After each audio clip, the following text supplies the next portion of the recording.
What is up, everybody? It is Monday, September 30th, and today was quite the day in the market. As you can tell, you see here these candles, these three candles were pretty much the whole market today. We had an indecision, and then just this like massive wick down and move back up. But overall today, I kind of had like a weird break even kind of day. I took a couple of trades. I'm going to go over one account that I ended up truly break even. I had my two other fundeds where one of them I lost some money, and then on the other one I made the same exact amount of money. So I pretty much ended like positive $20, $30 today, which for this type of action, I mean, it's pretty good. So overall, coming into the market today, I came in with a bearish bias. Mainly because, we've been on this drop here and we have kind of like a market structure shift there.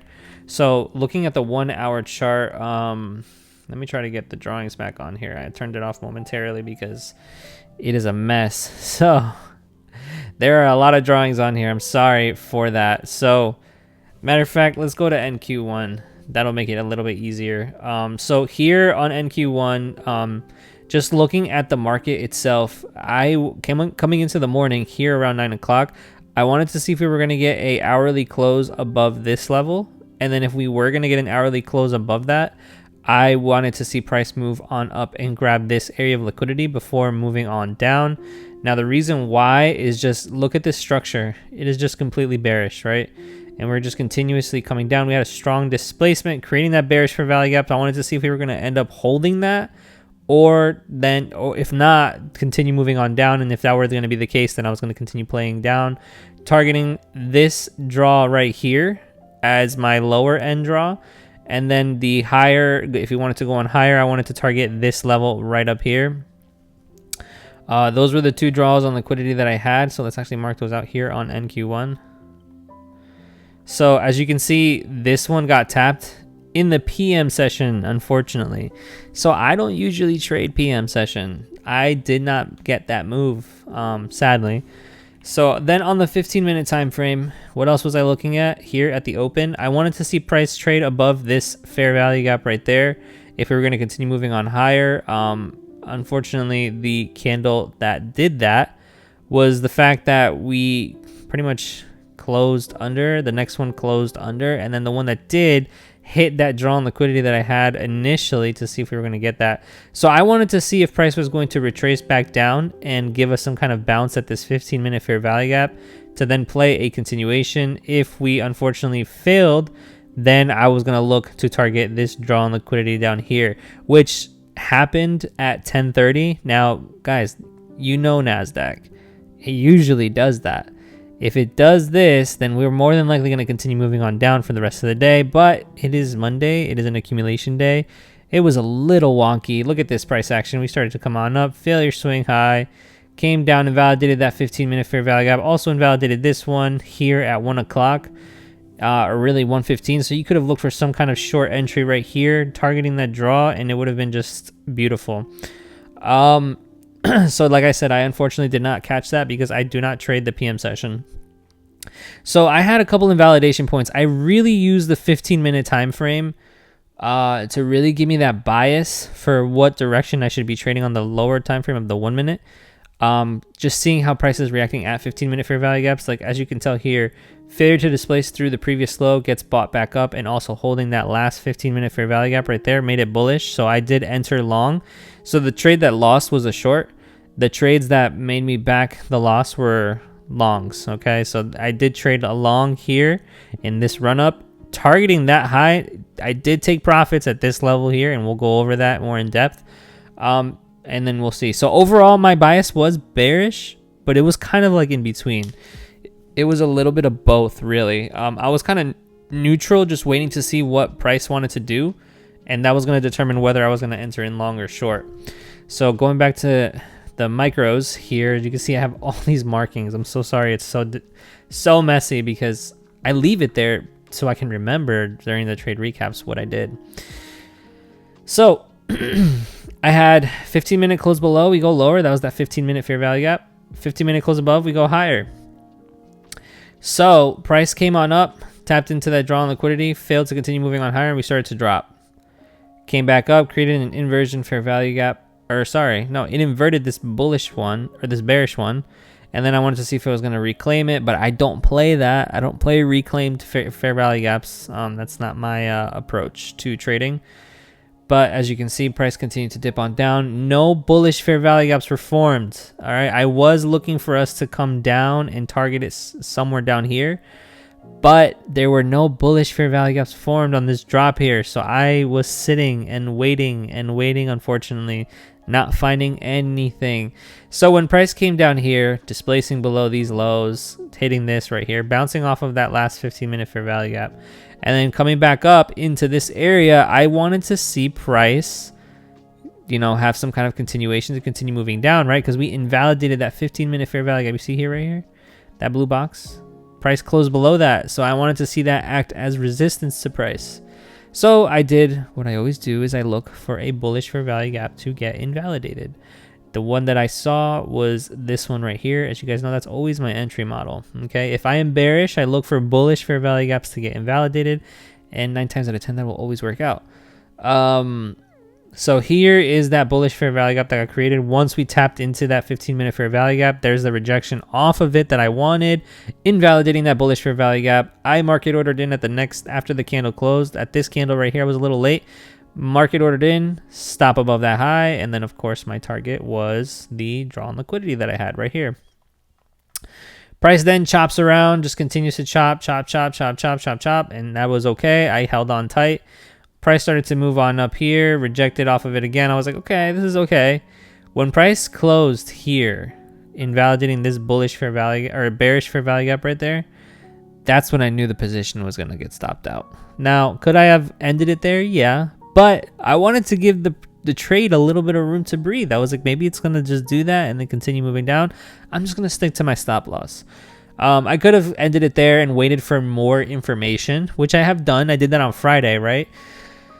But, you know, I just wanted to let the trade breathe and see what it wanted to do. I was going to sit patiently and wait for more information to see what it was going to want to do after the fact. And as you can see, I got stopped out on that one. Now, price then comes down and continues to move on up.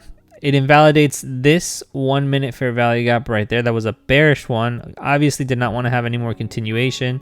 So once price tapped on up here, I just wanted to see what it was going to do with this candle. So I took this trade on a different account, not on the one that ended up super break even. I believe this was on the account that lost for the day. As you can see, I went long, put my stop below that low. Price was just moving, started to come on up, and then started to just break on down. I ended up getting stopped out right there. Now, I did mark out the 10 a.m. open as well, just to see, because I thought, all right, 10 a.m. open, that candle open, that 4-hour one, we started to drop on down. Okay, so we are manipulating down here to then go long. If we're going to get displacement above the opening price of that 4-hour candle, we're going to go long. So I felt good taking this long here. And that unfortunately got stopped out, which, as you can see, was a liquidity grab. Okay, I didn't trade this account anymore after that trade.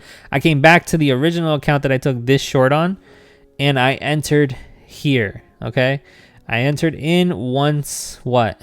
We get a bearish fair value gap invalidated. I unfortunately did not take this one. I was working at the same time, so this was 11:40. The ideal entry would have been right here at this candle close. Obviously, look at that beautiful liquidity grab. Bearish fair value gap invalidated. The order flow was bullish, like I said before, remember?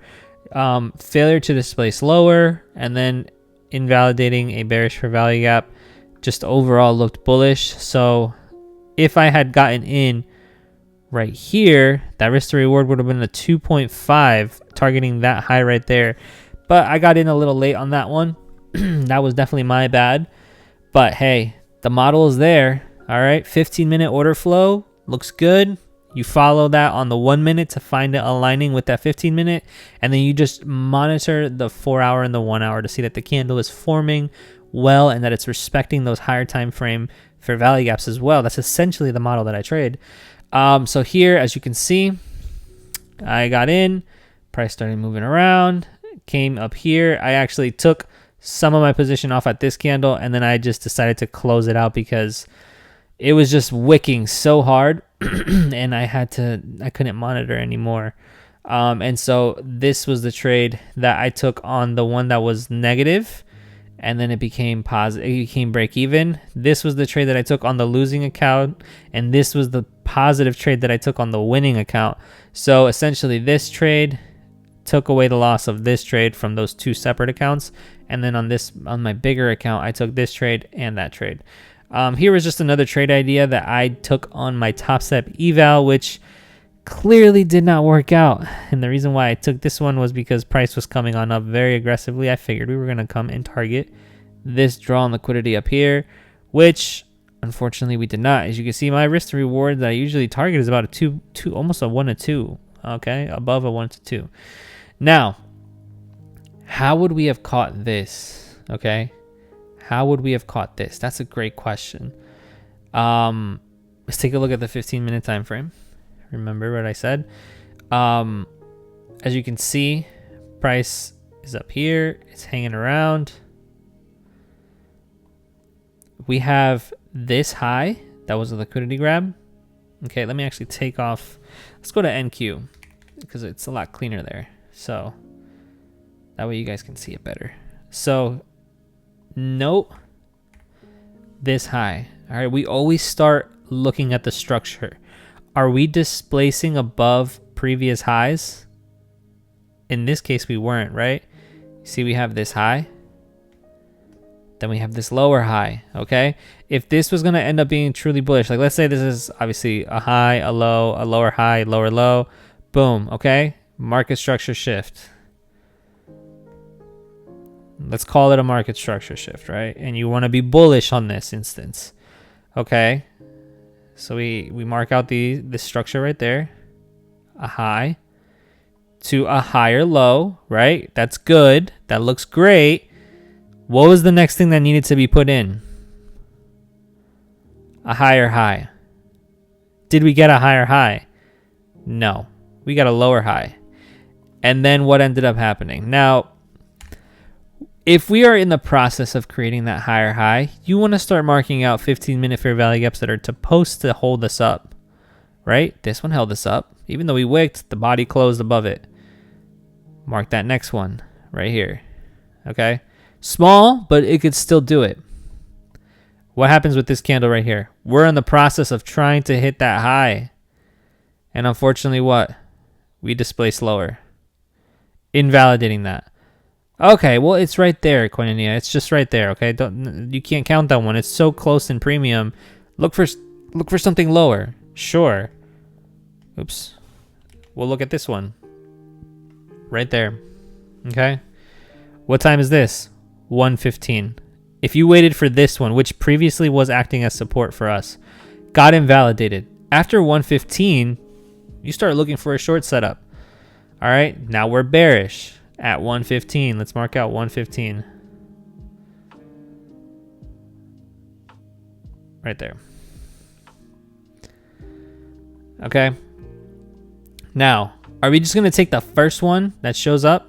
That first bullish fair value gap that gets invalidated? Right here?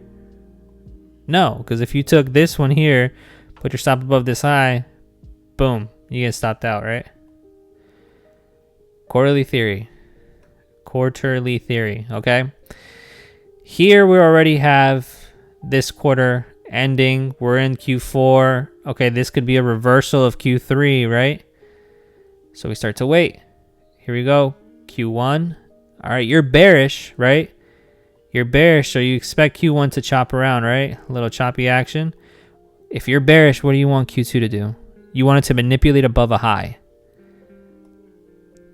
What's that? That's a high. We manipulated above this high right there. Okay. And we can call that a liquidity grab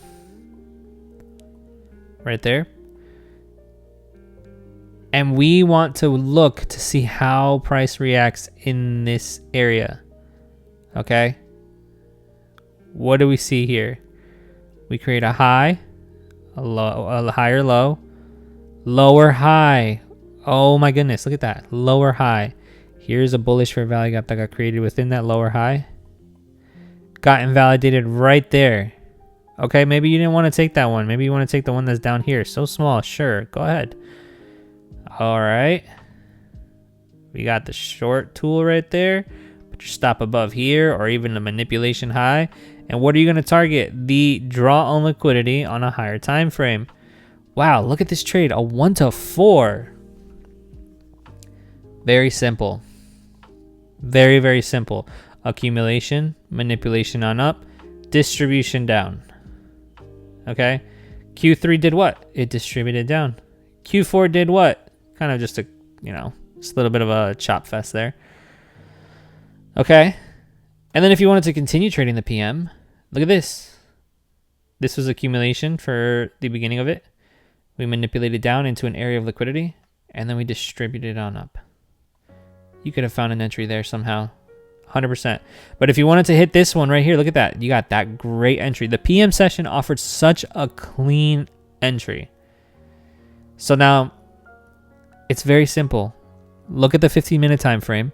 See what PD arrays are being respected and disrespected, and see what the market structure looks like. Are we having failure swing highs? Okay, failure swing highs of some sort.